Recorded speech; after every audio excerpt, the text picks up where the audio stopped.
Bonjour José. Bonjour Serge. Alors je vais juste mettre, voilà, je vais poster le nom de ce petite conversation Ah, OK, c'est fait. Il faut juste le de, pin. c'est ça. Donc j'appuie sur le petit bouton.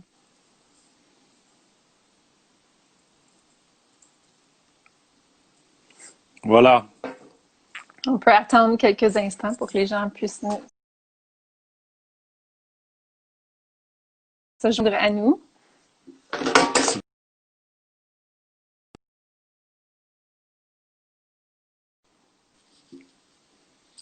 Les joies du direct.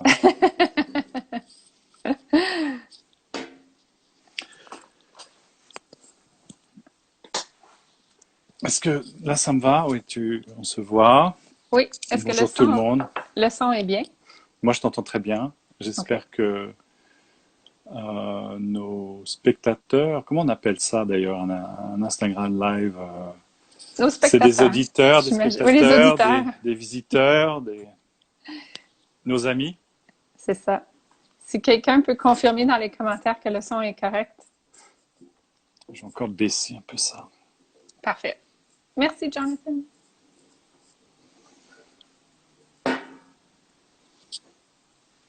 Au moins, vous êtes sûr que je suis pas un professionnel de Instagram Live, je viens de le prouver. Bon, on peut peut-être commencer. Les gens ils commencent à se présenter, mais on peut au moins se dire bonjour. Bonjour, Bonjour, Serge. bonjour José. Ça va bien? Je suis content qu'on se voit aujourd'hui, oui. Oui, merci beaucoup d'avoir accepté l'invitation. Merci de m'inviter. Puis, je vais faire une petite introduction. Mhm. Donc, bonjour tout le monde. Merci d'être venu. Je suis Josée Drouin-Brisebois, conservatrice principale en art contemporain au musée. Je suis ici dans le cadre du programme Pause Café, une série hebdomadaire sur Instagram Live où les conservateurs du musée reçoivent des invités spéciaux. Je suis ici cette semaine avec Serge Bellet, gestionnaire principal des expositions, qui se joint à nous via l'espace virtuel et qui nous écoute depuis le Glebe, ici à Ottawa, sur le territoire algonquin non cédé. Puis, je te dis bonjour, Serge. Est-ce que tu as la chance de prendre une pause café? Est-ce que tu as un café ou une tasse? Ça, c'est mon quatrième café de la matinée. Je commence à être un peu. C'est bien qu'on se parle maintenant parce que plus tard, ça va être un peu compliqué. Mais oui, Puis c'est un espresso. c'est un petit expresso. Ouais. Puis moi, c'est une tasse. Moi, j'aime beaucoup les bandes dessinées. Et puis les illustrations. Donc, c'est une tasse avec les moumines Mhm. d'une artiste finlandaise, Tove Jansson. Donc, j'ai toute une collection. Moi, j'ai une petite collection de tasses d'une marque dont nous tairons le nom, mais qui se spécialise dans les couleurs. Et Hmm. donc, c'est une tasse pour espresso qui existe avec différentes couleurs euh, en référence à leurs produits, Donc, à chaque jour, une différente couleur. par exemple. Ou chaque tasse, chaque tasse de café, une différente couleur. Non, c'est un peu ça, oui, c'est un peu Ouais. ça. Donc, mon cher Serge, pouvez-vous nous parler de votre première visite au musée? Alors, ma première visite au musée date à, je dirais, peut-être 15 ans. Et à l'époque, j'habitais à Montréal, donc j'avais mon meilleur ami qui me rendait visite de Paris. On est allé voir le musée et ce qui m'a frappé, les premières œuvres qui m'ont frappé, ce sont cette salle avec les chameaux de Nancy Graves, qui sont, pour ceux qui ne les connaissent pas, des chameaux grandeur nature, qui sont faits en tissu. Mais enfin, ils sont très, enfin, espèce de laine, ils sont très réalistes. Et c'était tellement incongru de se retrouver avec mon meilleur ami dans cette salle au milieu de chameaux que ça m'a marqué vraiment pendant des années. Puis j'étais tellement content quand régulièrement je vois que les conservateurs, vous, vos collègues, les sortiers, lorsque vous les sortez de leur salle d'entreposage et qu'elles reviennent dans nos salles, ça me marque. Et puis l'autre chose qui m'a marqué, c'était bien sûr l'architecture de Moshe Safdie qui est tellement extraordinaire pour ce musée. Et marcher le long de cette grande rampe c'était un rêve pour moi d'un jour travailler dans le musée. Et donc, euh, pouvoir, enfin, j'ai toujours le même émotion quand je suis dans ces espaces. Ça me frappe toujours autant. Puis maintenant, vous travaillez au musée, qui est extraordinaire. J'aimerais, par exemple, qu'on explique un peu c'est quoi un gestionnaire principal des expositions? C'est quoi votre rôle au musée? Oui, alors, pour monter une exposition, pour monter ou installer une œuvre d'art, il y a énormément d'équipes au sein du musée, donc dans différents départements, exposition, conservation, finance, services techniques, etc. Et donc moi je travaille dans le département des expositions et mon rôle est de coordonner le travail de toutes les personnes de tous ces départements qui sont impliqués dans ces projets particuliers. En gros, ce sont m'assurer que les bonnes conversations aient lieu entre les bonnes personnes et au bon moment, et que l'œuvre ou l'exposition ouvre à la bonne date et dans les budgets. Donc, Oui, pour être très, très pragmatique, c'est c'est ça. ça. Mais Oui. moi, j'aime bien le terme conversation parce que et conversation au bon moment et avec les bonnes personnes, c'est vraiment ce que je fais le plus, quoi. C'est m'assurer que les personnes se parlent et qu'elles se comprennent. Oui. Et donc, Donc, c'est consciemment questionner et puis être sûr que tout le monde est sur la même longueur d'onde et qu'on arrive au résultat qui était voulu par les conservateurs ou par les artistes. oui, c'est bien. Puis, quel type de formation avez-vous suivi pour obtenir votre poste? Si vous pouvez nous parler un peu du travail que vous avez fait avec des artistes, entre autres Ah oui, Christo et alors Jeanne-Claude. j'ai un parcours un peu peut-être atypique parce que bon, j'étais diplômé d'architecture à Paris, à l'école d'architecture Paris-Belleville. Et et puis, j'étais toujours passionné en grandissant à Paris, j'ai vu le centre Pompidou se construire, donc on est ado, on voit le centre Pompidou se construire, on rate pas une seule expo, etc., etc. Et finalement, j'étais étudiant, il y avait une petite annonce dans le journal Libération que l'équipe de Christo et Jeanne-Claude cherchait des moniteurs pour, dans le cadre de leur empaquetage du Pont Neuf. Et donc le rôle d'un moniteur que j'ai joué pendant quelques semaines, c'était d'être sur le site nuit et jour et on répondait aux questions de tous les visiteurs et on a distribué les échantillons de ce tissu qui était un tissu doré magnifique. Et un des importances de donner les échantillons, c'est que si on ne le faisait pas, les visiteurs auraient tout découpé eux-mêmes avec leurs petits ciseaux pour rajouter un souvenir. Mais c'est là que j'ai vraiment commencé à comprendre combien c'était important pour moi de travailler autour d'artistes, de commissaires, et combien j'aimais parler de leurs projets et les expliquer aux gens et les comprendre. Parce que moi, c'est une des choses que j'apprécie beaucoup. C'est justement votre approche auprès des artistes et des conservateurs. Ça m'intrigue. J'ai toujours bien apprécié notre complicité. Puis est-ce que vous pourriez parler un peu de votre approche et votre rôle dans les grands projets auxquels vous avez participé au musée? Donc, bah, la complicité, bah, on a de la chance parce que ça fait 11 ans qu'on travaille ensemble et puis il y a eu un clic, quoi, ça a marché et c'est important parce qu'on travaille aussi sur des projets justement assez complexes. Et donc, quand on parle d'installer des œuvres, par exemple, à l'extérieur du musée, des sculptures comme la sculpture de Roxy Payne, la ligne de 100 pieds, donc cette sculpture en acier inoxydable qui fait 30 mètres de haut, qui n'existait pas quand on a commencé le projet, on avait juste un dessin et une maquette. Bah, il s'agit de réfléchir à qui sont les personnes importantes dans l'équipe et tout d'un coup d'expliquer aussi en interne qu'on n'est plus dans nos murs du musée, mais qu'on est à l'extérieur et que ça nous impose certaines responsabilités. Puis on doit parler à certains interlocuteurs qu'on ne voit pas dans le musée normalement. Donc par exemple, le terrain appartient à une autre institution fédérale qui est la Commission de la capitale nationale. Il faut aussi parler au conseil municipal. Il faut aussi c'est mettre en branle encore une fois des conversations, mais avec des personnes extérieures du musée et peut-être expliquer en interne qu'il y a certaines complexités techniques et d'ingénierie qui fait que c'est un peu plus complexe d'installer sur des murs et que ça va peut-être prendre un peu plus de temps. Ce qu'on a vite compris, mais parce que c'est vrai que quelquefois,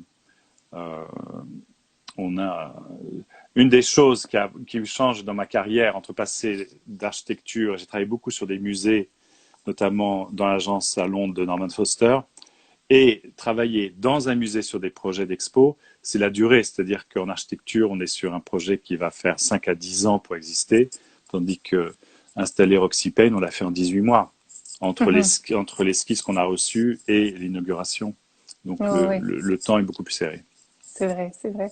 Mais il y a aussi une vision que tu m'as déjà mentionnée, que vous m'avez déjà mentionnée par rapport à justement l'importance de la vision de l'artiste et le respect aussi pour cette vision. Je pense que c'est quelque chose qui vous tient à cœur, que j'apprécie beaucoup. Ah oui, alors ça, ben, c'est une chose qui m'est personnelle, c'est-à-dire que j'ai beaucoup de respect pour le travail des artistes, puis beaucoup d'admiration pour tous ceux avec qui j'ai travaillé et leurs œuvres. Et je ne cherche pas à m'immiscer dans toute discussion qui est de l'ordre plus entre la commissaire de l'expo, la conservatrice, comme vous êtes Mhm. par exemple, et l'artiste. Et donc dans ce sens, je m'assure juste de bien comprendre ce qu'il veut et de lui faire comprendre que je comprends. C'est-à-dire qu'il faut quand même, il faut instaurer une relation de confiance. En fait, il faut une relation de confiance entre toute l'équipe. Exactement, Parce que, exactement. encore une fois, les enjeux sont complexes et c'est pas toujours facile. Pour Oxypain, on a travaillé avec 3-4 équipes ingénieurs différentes. Mhm. Il fallait des tests pour le vent, il fallait des ingénieurs pour la Mhm. fondation, des ingénieurs pour la sculpture elle-même. Et si on parle avec tous ces gens qui coordonnent le projet, il faut vraiment qu'ils aient confiance en la personne qui coordonne tout ça Ouais. et leur montrer qu'on ne va pas essayer. Il faut être très honnête aussi, c'est-à-dire que si on ne comprend pas, il faut poser la question, dire moi je ne comprends pas, il faut m'expliquer. Et Mhm. très souvent en Mhm. équipe, maintenant en fait, quand on prépare un projet, j'essaye de le dessiner sur un tableau blanc Mhm. en petit croquis et tant que j'arrive pas à le dessiner, je dis ok, il faut me répéter parce que je comprends Ouais. pas là. C'est une bonne approche. Ouais, ouais. Donc, installer des œuvres dans les espaces publics à l'extérieur du musée a ses propres défis, comme vous avez mentionné. Donc, vous avez géré les projets d'installation de la ligne de 100 pieds de Roxy Payne, l'installation Majestic de Michel Debruyne, Tree Watchman de Jim Hart et les énormes pierres Black Nest et Planète Bleue de l'artiste Bill Vazan. Pouvez-vous partager un moment ou une expérience qui vous a marqué? Bah, ça me fait sourire quand j'entends ces noms d'artistes et ces œuvres parce que ce sont tout le temps des moments uniques et des super bons souvenirs. Et j'ai la chance, enfin c'est une chance, c'est un honneur, c'est un privilège d'avoir été tellement impliqué là-dedans. Deux moments forts, je trouve, c'est quand je suis arrivé avec notre équipe à la Nouvelle-Orléans pour aller chercher Majestic de Michel Debruyne qui était installé là-bas.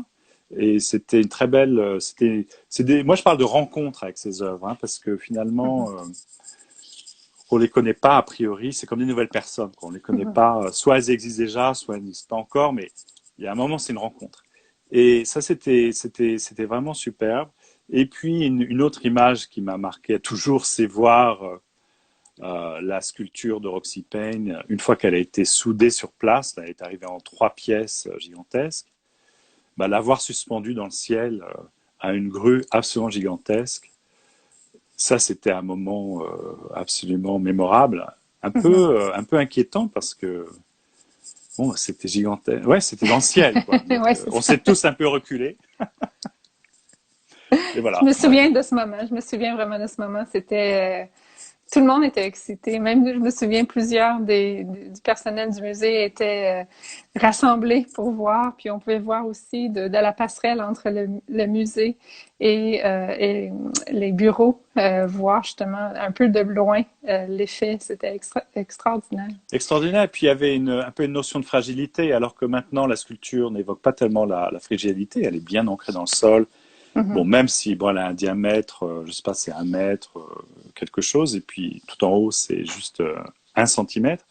Mais suspendue dans le ciel, elle était toute fragile. Mm. Mm. C'est intéressant. Est-ce que vous pouvez nous parler un peu de la différence entre un jardin de sculpture et l'installation de sculpture sur un site particulier? Un peu de Donc, votre point de vue ouais, d'architecte. mon point de vue d'architecte, et alors les paysagistes me corrigeront sûrement, jardin, je vois ça plutôt comme un espace plus petit presque comme une galerie hors les murs, une salle dans laquelle on aurait enlevé les murs. Et finalement, dans ce type d'espace, les sculptures sont un peu, euh, si c'est pas réussi, on a l'impression qu'elles sont un peu les unes sur les autres. Mhm. Et donc, en fait, un jardin d'architecture, peut-être ça demande des œuvres d'une échelle moins grande. Je sais pas. En tout cas, il faut Mhm. chercher l'équilibre. Un parc de sculptures, par exemple, et on est dans ce contexte à la Pointe Népéane Mhm. au musée. C'est chaque sculpture a son espace vital. Mhm. Elle résonne avec le ciel, avec le territoire.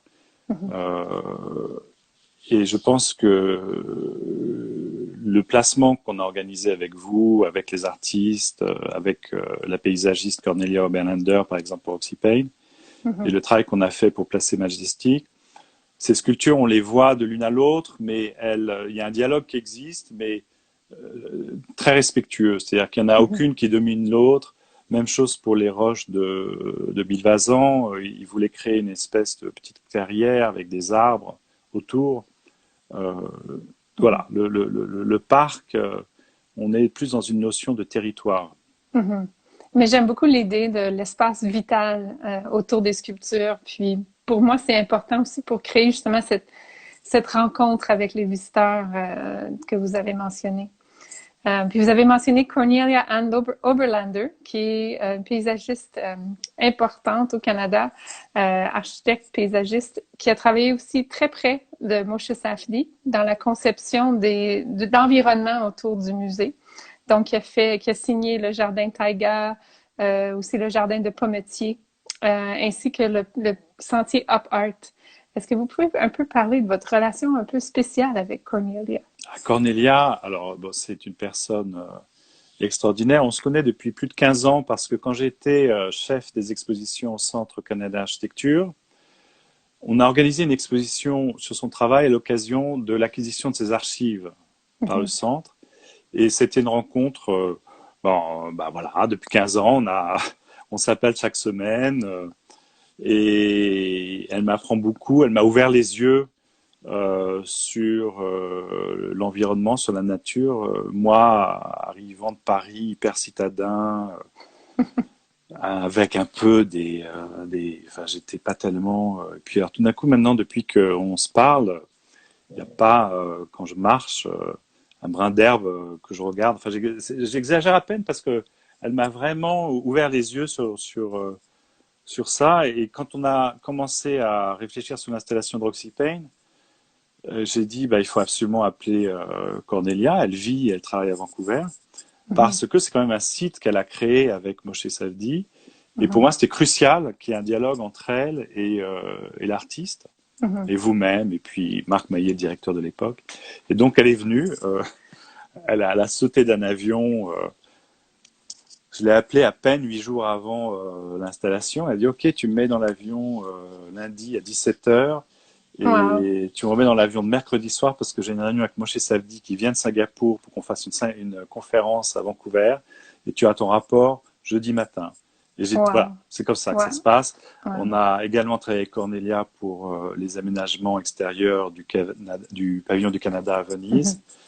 Et voilà, c'est une Ça, personne. je me souviendrai toujours de ce moment, de la visite de Cornelia à Venise, et puis aussi de la révérence que les architectes italiens avaient pour elle. C'était très beau à voir. Ah oui, oui, c'est très beau à voir et il y a un prix du gouverneur général qui a été créé en son honneur. Bon, elle est compagnon de l'Ordre du Canada, mais il y a aussi un autre prix qu'elle a reçu, qui était le Mhm. premier prix qui a été créé pour un architecte, une architecte paysagiste. Mhm. Et oui, bah, de toute façon, tout le monde l'appelle. Hein. Elle a travaillé avec Renzo Piano, Shigeru Ban. Ouais. Voilà, elle a 98 ans et elle continue à recevoir tous les appels de tous C'est les architectes du monde incroyable. entier qui veulent absolument travailler avec elle. Donc, Ouais, c'est incroyable. voilà. Je vais demander si les gens ils veulent poser des questions aussi, parce qu'on aurait quelques minutes pour répondre à des questions. Donc, si vous voulez écrire dans les commentaires, questions, commentaires, je pourrais le demander à Serge. Je vais entre-temps poser une autre question question. Maintenant que vous travaillez à la maison, quelle partie de votre journée au musée vous manque le plus? Est-ce qu'il y a des œuvres d'art qui vous manquent, des espaces qui vous manquent particulièrement?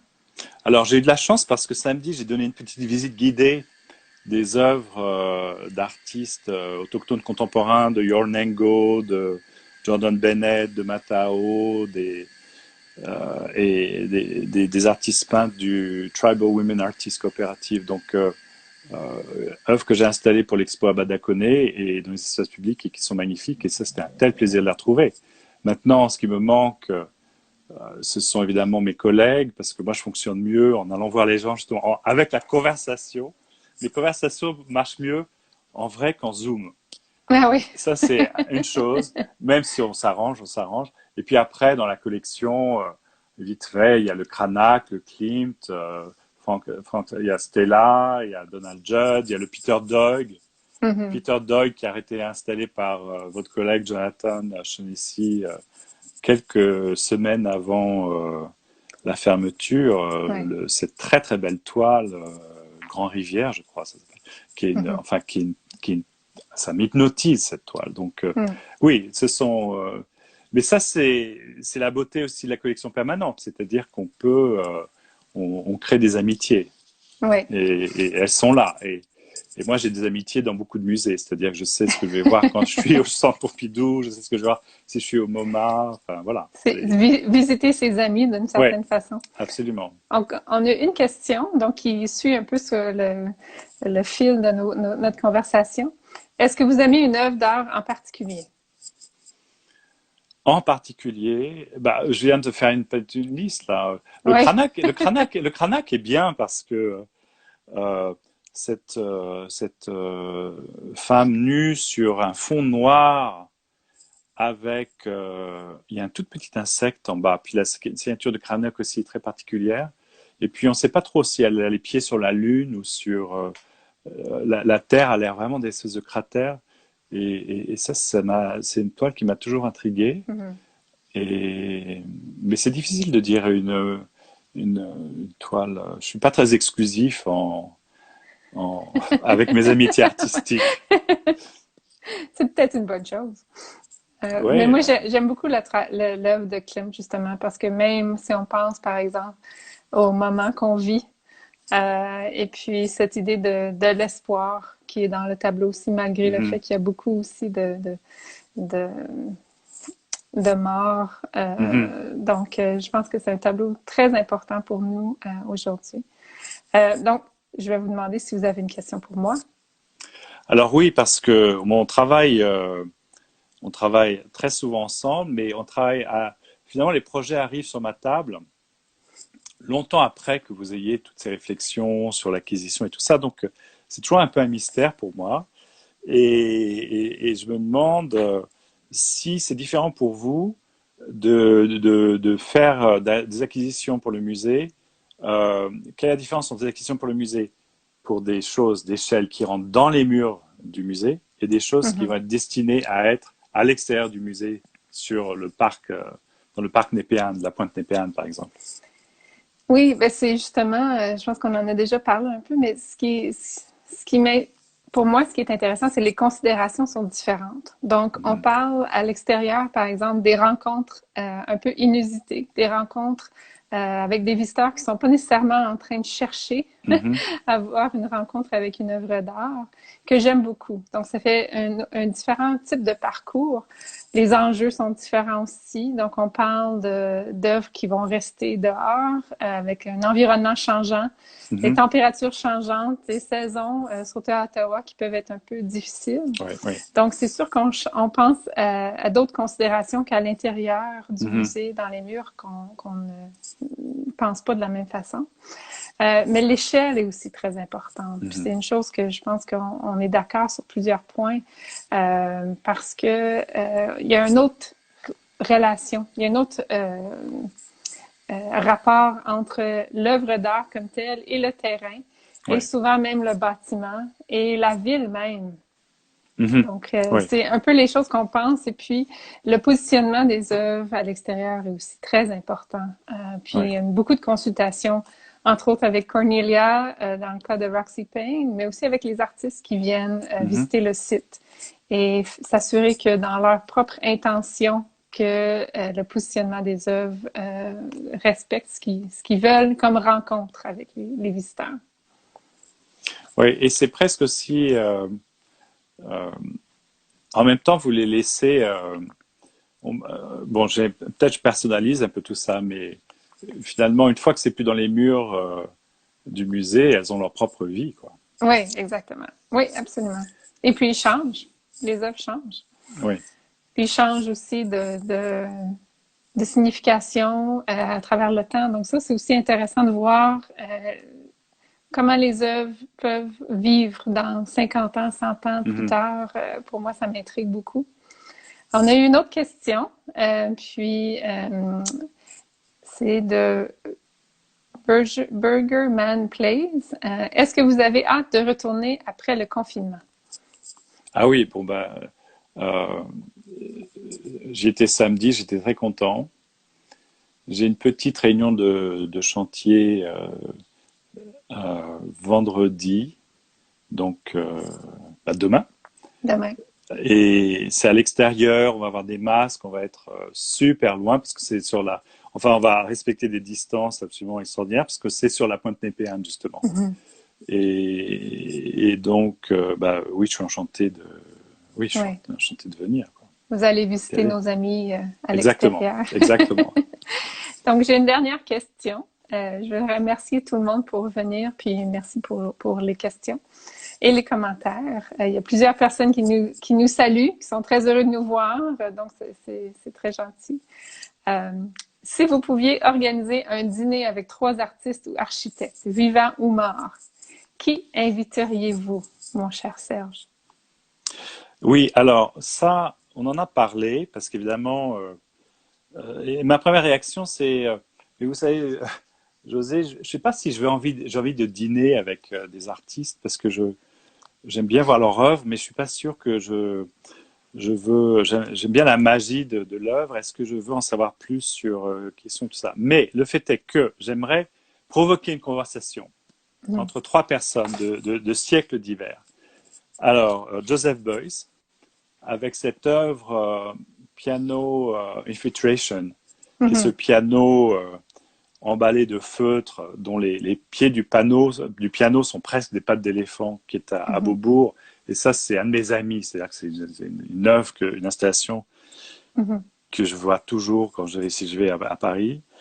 J'aimerais le mettre écouter ce qu'il a à dire avec Lautréamont, donc Isidore Ducasse, comte de Lautréamont, c'était son nom de plume, qui a écrit en 1868 un très beau poème en 5 chapitres qui s'appelle Les Chants de Maldoror. Et alors, Lautréamont, c'est lui. Alors, vous aurez entendu les phrases comme beau comme la rencontre fortuite d'un parapluie et d'une machine à coudre sur une table à dissection.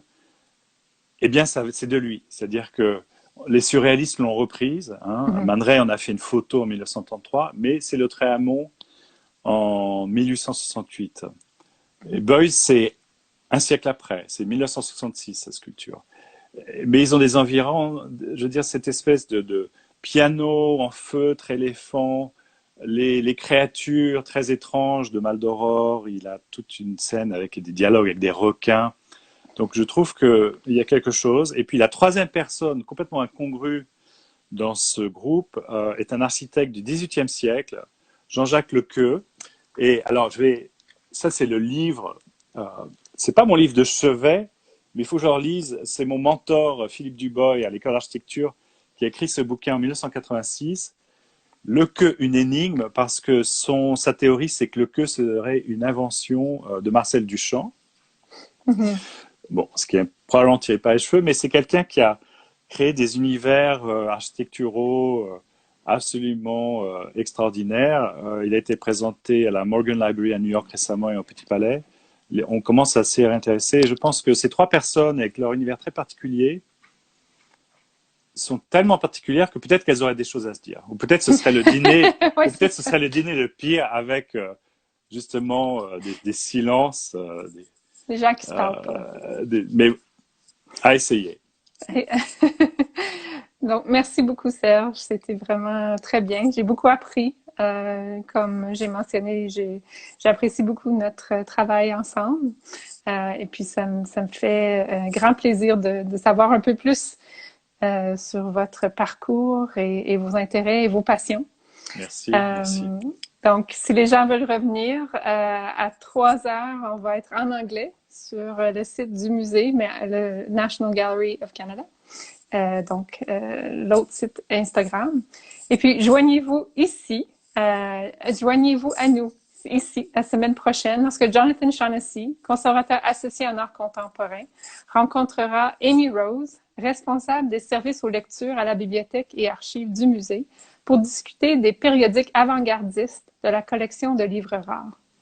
Donc, merci beaucoup et merci pour être avec nous pendant la pause café et on se voit bientôt. Merci José, merci à tous, au revoir.